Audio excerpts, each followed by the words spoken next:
Hello students, आज हम नए टॉपिक पर बात करेंगे that is area of triangle. But उससे पहले दो क्वेश्चंस आपके एक्सरसाइज के to prove the determinants is equal to जो भी आपको दिया गया है 13th and 14th question. These are also very very important and यहाँ पर आपको थोड़ा सोचना पड़ेगा कि आपने कौन सा ऑपरेशन अप्लाई करना है और कैसे करना है। तो पहले हम ये दो क्वेश्चंस लेंगे, आफ्टर दैट हम एरिया ऑफ ट्रायंगल पर बात करेंगे। 13th क्वेश्चन है आपका, आपने प्रूव करना है कि this determinant is equal to 1 + a² + b² whole cube. जैसे हम करते आ रहे हैं वैसे ही हम लेफ्ट हैंड साइड लेंगे दिस डिटर्मिनेंट। अब मैंने कहा था यहाँ पर आपने कोशिश करनी है, आपके पास रिज़ल्ट अपने आप आने लग जाएगा अगर आप ज़ीरो बनाने की कोशिश करते हैं तो। अब देखिए जैसे यहाँ पर 2ab है, अगर 2ab और यहाँ पर भी आपके पास 2ab बन जाता है, दैट मीन्स आपके पास ज़ीरो बन जाएगा। तो आप यहाँ C2 में ऑपरेशन लगाएंगे, क्या C2 + ac3, C2 + ac3 and C1 में आप क्या ऑपरेशन लगाएंगे, जैसे यहाँ पर 2b है, यहाँ पर -2a है, इसको C से अगर आप मल्टीप्लाई 2ab है, यहाँ पर 2a है, अगर आप इसको b से मल्टीप्लाई कर दें और दोनों को सब्ट्रैक्ट कर दें 2ab - 2ab, तो हम ऑपरेशन लगाएंगे यहाँ पर C1 to C1 - bc3 and C2 to C2 + ac3। तो जब मैंने ये ऑपरेशंस लगाए तो मुझे ये डिटर्मिनेंट मिला। देखिए 2ab - 2ab ये ज़ीरो हो जाएगा एंड यहाँ पर a² था, यहाँ पर -b² एंड 2b²। 2b² में से b² माइनस किया आपने तो आपको b² मिला। इस तरह से आप ये कैलकुलेशन करेंगे तो आपको ये डिटर्मिनेंट मिलेगा। ये तो ऑपरेशन अप्लाई किया है यहाँ पर एंड आफ्टर दैट कैलकुलेशन हमें ये डिटर्मिनेंट मिलेगा।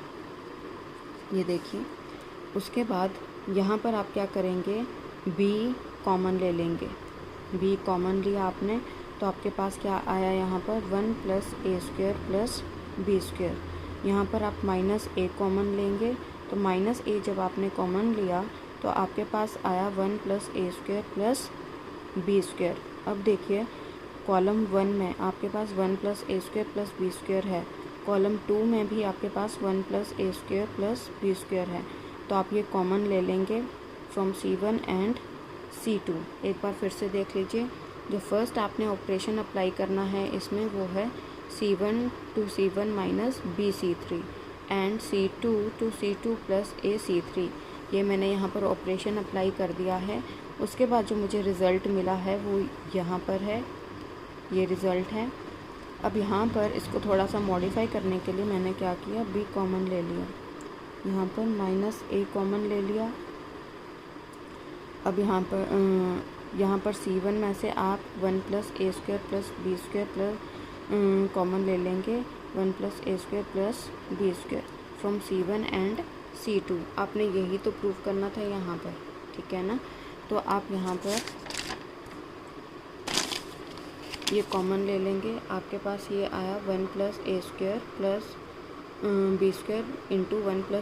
एक C1 से आया है, एक C2 से आया है, ये आपके पास डिटर्मिनेंट रहा।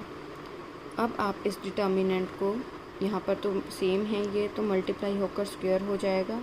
यहाँ पर ये आपके पास ये डिटर्मिनेंट आया है, आप एक्सपेंड करेंगे बाय R1। R1 से एक्सपेंशन करने के बाद आपके पास 1, जैसे बताया था एक्सपेंशन के लिए, जैसे 1 और ये आपने हॉरिजॉन्टली और वर्टिकली डिलीट कर देने हैं एलिमेंट्स। बाकी जो रहे that is 1 2a - a 1 - a² - b²। उसी तरह से ज़ीरो के कॉरस्पॉन्डिंग वर्टिकली और हॉरिजॉन्टली आप डिलीट कर देंगे तो आपके पास रहे 0 2a b 1 - a² - b² -2b। यहाँ पर एक और चीज़ थी प्लस माइनस प्लस, बताया था ये आपको, जैसे -1 कर आप करते थे वो चीज़ हमने वो भी अप्लाई करनी है साथ ही साथ में। अच्छा -2b, तो आपके पास आया 0 1 b माइनस ए, 0 1 b माइनस ए। ये डिटर्मिनेंट तो ज़ीरो हो जाएगा क्योंकि ज़ीरो से मल्टीप्लाई हो रहा है, ठीक है। यहाँ पर आप ऑपोजिट एलिमेंट्स को मल्टीप्लाई करेंगे एंड सब्ट्रैक्ट करेंगे तो आपके पास ये फैक्टर आ जाएगा, ये फैक्टर आया आपके पास। And here it comes minus minus plus, plus 2b²। ये इस तरह से कैलकुलेशन, और ये आपके पास सेम फैक्टर एक और आ जाएगा 1 + a² + b²। एंड इसको मल्टीप्लाई आप करेंगे तो ये cube and equal to right hand side, hence proved. आपने फर्स्ट ऑपरेशन जो है आपका वो डिपेंड करता है, उसके बाद तो रिज़ल्ट आपके पास आने लग जाएंगे। आपने ये, मैंने बार बार एक चीज़ कह रही हूँ आप लोगों से कि आप जितना प्रैक्टिस करेंगे उतना ही आप डिटर्मिनेंट्स को जनरलाइज़ कर पाएंगे कि आपने कौन से ऑपरेशंस लगाने हैं, आपने क्या कॉमन निकालना है, कैसे आप रिज़ल्ट उन ला सकते हैं। तो इन चीज़ों का आप ध्यान रखिए और प्रैक्टिस कीजिए इसकी। आपने देखना है कि आपने प्रूफ क्या करना है, उसके अकॉर्डिंग आपने ऑपरेशंस लगाने हैं। और अगर फिर भी अगर आपको ना पता चले कि आप क्या ऑपरेशन लगाएं तो आप ज़ीरो बनाने की कोशिश कीजिए उसमें। ज़ीरो अगर आप बनाने लगते हैं तो अपने आप आपके पास रिज़ल्ट्स आने लग जाएंगे। नेक्स्ट क्वेश्चन है 14th क्वेश्चन, दैट इज़ ये है आपके पास question, this determinant is equal to 1 + a² + b² + c²। अब देखिए इसमें हमने लेफ़्ट हैंड साइड ली। अब यहाँ पर देखिए a यहाँ पर भी है, यहाँ पर भी है। आप चाहे ये c1 से करें, चाहे आप r1 से करें। मैंने r1 से स्टार्ट किया है। मैं क्या करूँगी कि यहाँ पर a कॉमन ले लूँगी फ्रॉम r1, b कॉमन ले लूँगी फ्रॉम r2, ठीक है, एंड c कॉमन ले लूँगी फ्रॉम r3। अगर आप यहाँ से कॉमन लेते हैं a, अगर आप सपोज़ कीजिए यहाँ से कॉमन लेते हैं तो भी आपके पास वही चीज़ आ जाएगी। मैंने यहाँ r1 से लिया है a common, b common and c common. जब मैंने ये कॉमन लिया तो मेरे पास ये आया a b c, a from r1, b from r2 and c from r3। और यहाँ पर जब मैंने कॉमन लिया तो a² का क्या हो गया a, और यहाँ पर आपका आएगा 1/a। अगर आप मल्टीप्लाई कर भी चेक कर लीजिए, जैसे a से अगर मैं इसको मल्टीप्लाई कर देती हूँ तो a² + 1 बन जाएगा यहाँ पर, एंड यहाँ पर ab एंड यहाँ पर ac, ठीक है। आप मल्टीप्लाई कर चेक भी कर सकते हैं कि आपने कॉमन ठीक लिया है कि नहीं लिया है। मैंने abc कॉमन लिए तो मेरे पास ये रिज़ल्ट आए 1 + 1/a b c, a b + 1/b c, a b c + 1/c। अब देखिए मैं c1 को मल्टीप्लाई करूँगी a से, c1 को a से, c2 को b से एंड c3 को c से रिस्पेक्टिवली। जब मैं यहाँ अपनी मर्ज़ी से मल्टीप्लाई कर रही हूँ अंदर, ठीक है, तो मुझे डिवाइड भी करना पड़ेगा। ये ABC तो है ही, ठीक है ना। एक बार मैंने ABC से मल्टीप्लाई किया डिटर्मिनेंट को, फिर मैंने डिवाइड भी करना है, क्योंकि जितना हम मल्टीप्लाई करते हैं उतना हम डिवाइड इक्वल उसमें लाने के लिए सिस्टम को जितना हम ऐड करेंगे उतना हम सब्ट्रैक्ट करेंगे, जितना हम मल्टीप्लाई करेंगे उतना हम डिवाइड करेंगे। मैंने ABC से मल्टीप्लाई किया है, जैसे इसको मैंने A से मल्टीप्लाई किया है C1 को, C2 को B से मल्टीप्लाई किया है, C3 को C से मल्टीप्लाई किया है। ये तो मल्टीप्लाई कर दिया, ठीक है, अंदर ये मल्टीप्लाई कर रिज़ल्ट आ रहा है, लेकिन मैंने मल्टीप्लाई किया है तो मुझे डिवाइड भी करना पड़ेगा। जितना हम ऐड करते हैं उतना सब्ट्रैक्ट, एंड जितना मल्टीप्लाई उतना डिवाइड। फिर ये ABC से कट हो जाएगा एंड आपके पास ये डिटर्मिनेंट रहेगा। अब देखिए यहाँ पर आप ऑपरेशन लगाएंगे 1 + a² + b² + c², that is operation लगेगा c1 + c2 + c3, c1 + c2 + c3। एक बार फिर से सुन लीजिए इस क्वेश्चन को। इस क्वेश्चन में हमने क्या किया, पहले मैंने a, b और c कॉमन लिए r1, r2 और r3 से। उसके बाद मैंने a, b, c मल्टीप्लाई किए, c1, c2 और c3 को इनसे मल्टीप्लाई किया है। जितना मल्टीप्लाई उतना डिवाइड, तो abc से मैंने डिवाइड भी किया और ये ABC से कैंसिल हो गया। आपके पास आया दिस फैक्टर, ये डिटर्मिनेंट आया आपके पास। यहाँ पर देखिए ये कॉमन है तो आप ये कॉमन निकाल लेंगे, 1 + a² + b² + c² common from C1। आपके पास यहाँ पर रहा 1 1 1, बाकी ये तो एज इट इज़, ठीक है। अब यहाँ पर ज़ीरो बनाने की कोशिश कीजिए, R1 - R3, ठीक है, एंड R2 - R3। R1 में क्या ऑपरेशन लगाया आपने, यानी चेंजेस R1 और R2 में आएंगे।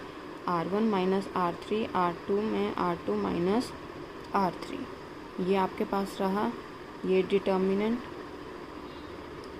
Expanding by R1 we get, मैंने इस तरह से एक्सपेंशन की है R1 का यूज़ कर और यहाँ पर जब देखिए ये ज़ीरो से डिटर्मिनेंट मल्टीप्लाई होके ज़ीरो हो जाएगा, ये भी ज़ीरो हो जाएगा, and here minus minus plus. तो आपके पास ये आ गया 1 + a² + b² + c² equal to right hand side, hence proved. ये थे 2 क्वेश्चंस जो आपको बताने काफ़ी ज़रूरी थे। अब हम बात करते हैं अपने नए टॉपिक की, that is area of a triangle.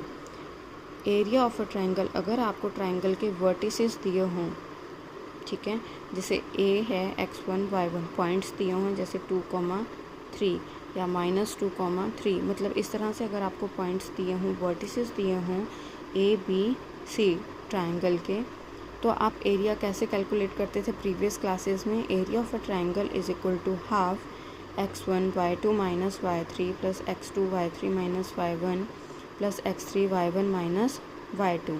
इस तरह से आप एरिया कैलकुलेट करते थे, लेकिन अब आप डिटर्मिनेंट्स की फॉर्म में एक्सप्रेस करेंगे इस फॉर्मूला को और area of a triangle calculate करेंगे।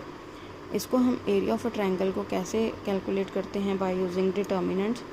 Area of a triangle is equal to half, half तो यहाँ पर भी होता था, यहाँ पर भी हाफ है।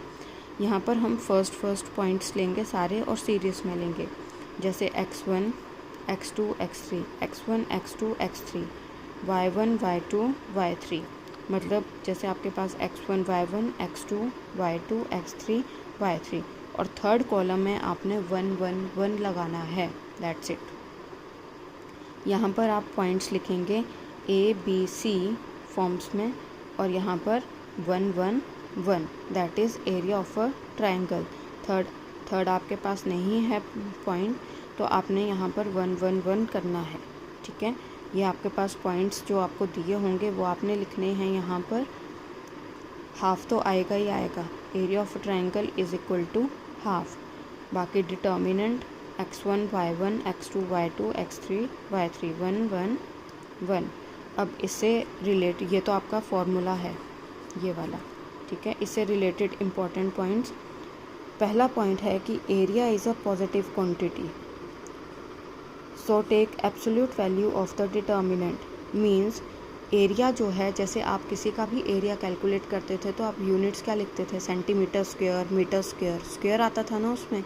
मींस जैसे आप माइनस का कोई भी -1 का स्क्वायर, दैट इज़ 1 पॉजिटिव आ जाता है, ठीक है। ये तो आपको पता ही है। तो वही चीज़ यहाँ पर कोरिलेट आप कर सकते हैं।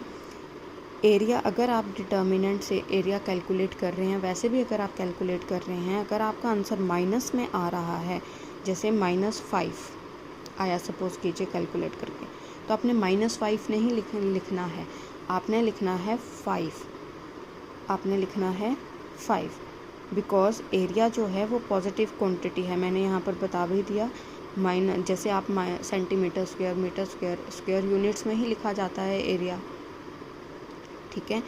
एक बात तो ये, दूसरा अगर आप किसी भी माइनस टर्म का स्क्वायर करते हैं तो वो पॉजिटिव में कन्वर्ट हो जाती है। तो आपने यहाँ पर एब्सोल्यूट वैल्यू लेनी है डिटर्मिनेंट की, मीन्स आपने पॉजिटिव, अगर आपका आंसर नेगेटिव भी आ रहा है तो आपने आंसर में क्या लिखना है, उसको पॉजिटिव कर ही लिखना है कि हमारा ये आंसर आया है। अगर आपके पास -2 आ रहा है तो आप लिखेंगे area of a triangle is equal to 2 square units. Second है आपके पास, अगर आपके पास एरिया गिवन होगा क्वेश्चन में तो आपने दोनों साइंस यूज़ करने हैं, पॉजिटिव एंड नेगेटिव, दोनों वैल्यूज़ लेनी है। जैसे मैंने कहा 20 स्क्वायर यूनिट्स एरिया आपको दिया हुआ है ट्रायंगल का, तो आप +20 कर कर भी क्वेश्चंस करेंगे और -20 कर कर भी क्वेश्चंस करेंगे। थर्ड है which is very very important, the area of the triangle. अगर आप कैलकुलेट करते हैं और वो 0 आता है, दैट मीन्स पॉइंट्स क्या हैं, कोलिनियर हैं। ये जो वर्ड कोलिनियर है ये आपका +2 में थ्रू आउट पीछा नहीं छोड़ेगा, आपको कई जगह प्रूव करना होगा कोलिनियरिटी ऑफ पॉइंट्स। तो ये आपका पहला जो है, मतलब आपने फर्स्ट टाइम आपको लीनियर प्रूव कर रहे हैं। ये आगे और चैप्टर्स में भी है कोलिनियर वर्ड आपको प्रूव करना आएगा, तो आपने इसमें पजल नहीं होना है, क्योंकि कुछ ना कुछ डिफ्रेंशिएशन तो होगी ही उनके बीच में कि आपने इस क्वेश्चन को यहाँ कोलिनियर प्रूव करना है तो आपने कैसे करना है, ये वाला मेथड लगाना है कि और कोई मेथड लगाना है। तो ये आपका फर्स्ट है। अगर आपके पास एरिया ऑफ अ ट्रायंगल 0 आता है, दैट मीन्स पॉइंट्स क्या हैं, आपके कोलिनियर हैं। ये चीज़ आपने याद रखनी है। अब जैसे क्वेश्चन नंबर 1 है आपका, वर्टिसेस दिए गए हैं आपको ट्रायंगल के, वर्टिसेस यानी ABC आपको दिया गया है 1 0 6 0 4 3। तो आप क्या करेंगे, area of a triangle is equal to half 1 0 6 0 4 3 1 1 1। Points लिख लिया आपने और साइड पे क्या लगा दिया, 1 1 1। अब मैंने कहा था, जो आपने प्रॉपर्टीज़ ऑफ डिटर्मिनेंट्स पढ़ी थी उसमें आपने एक चीज़ पढ़ी थी कि अगर आप ऑपरेशंस अप्लाई करते हैं तो कोई फ़र्क नहीं पड़ता है डिटर्मिनेंट को, रिज़ल्ट वही आना होगा जो आएगा, ठीक है, चेंज नहीं होगा। तो आपने इस चीज़ से घबराना नहीं है, आपने कोशिश करनी है मिनिमम कैलकुलेशन करने की, मतलब क्वेश्चन जो आपकी कैलकुलेशन है उसको थोड़ा सा कम करने की। तो मैंने यहाँ पर कम करने की कोशिश की है। जैसे मैंने R1 में ऑपरेशन लगाया है R1 माइनस R2, तो मेरे पास एक 0 मिल रहा है यहाँ पर। एंड दूसरा मैंने लगाया है R3 minus R2, R3 minus R2। अगर मैं R2 माइनस R3 लगाती, ठीक है, तो मेरे पास यहाँ पर ये जो 0 है ये चेंज हो जाता है, किस में चेंज हो जाता, -3 में चेंज हो जाता। मुझे तो कोई फ़ायदा ही नहीं हुआ इस चीज़ का फिर, ठीक है ना। तो जो 0 ऑलरेडी बने हुए हैं वो भी चेंज ना हो, ये आपने कोशिश करनी है ऑपरेशन अप्लाई करते हुए, ठीक है। तो मैंने लगाया यहाँ पर R1 minus R2 and R3 में लगाया है R3 माइनस R2। तो R2 आपके पास एज इट इज़ ही रहा और ये चेंजेस आए हैं आपके पास। फिर expanding by R1, expanding by R1 मैंने इस तरह से एक्सपेंशन की है, ये तो डिटर्मिनेंट 0 हो जाएंगे, ठीक है ना। And half -5 into this, -5 into -3 that is 15, 15/2। और लास्ट में आप स्क्वायर यूनिट्स लिखना ना भूलें, क्योंकि एरिया हमेशा स्क्वायर यूनिट्स में ही होता है, means metre square, centimetre square.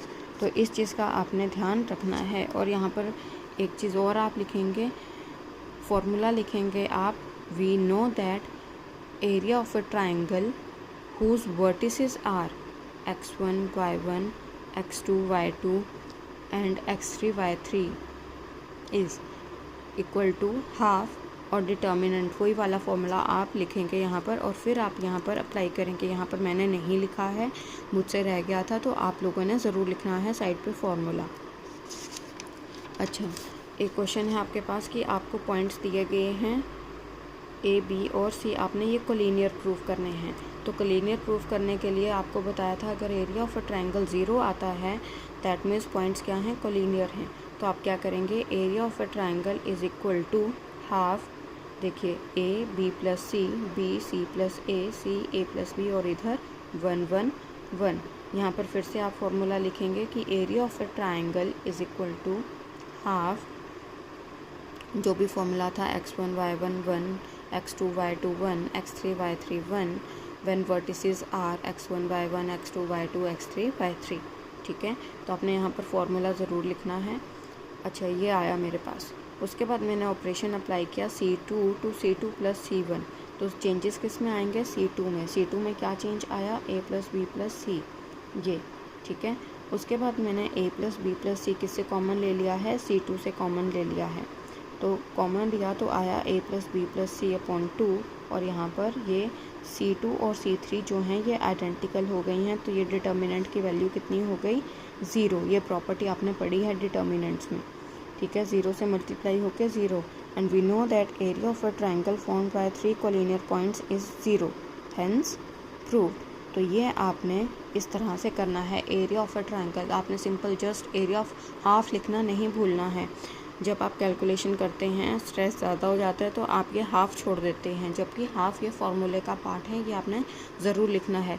यहाँ पर आपने पॉइंट्स लिखने हैं और यहाँ पर आपने 1 1 1 लिखना है। इस तरह से आपने ये कैलकुलेशंस करनी है और area of a triangle calculate करना है। एंड अगर आपको कोई क्वेश्चन कोलिनियर प्रूव करने के लिए कहा गया है तो भी आपने area of a triangle calculate करना है, और उसको अगर वो 0 आता है दैट मीन्स पॉइंट्स क्या हैं आपके, कोलिनियर हैं। तो इस टॉपिक पर बेस्ड आप क्वेश्चंस अटेम्प्ट कीजिए एंड कोशिश कीजिए इसको समझने की, करने की।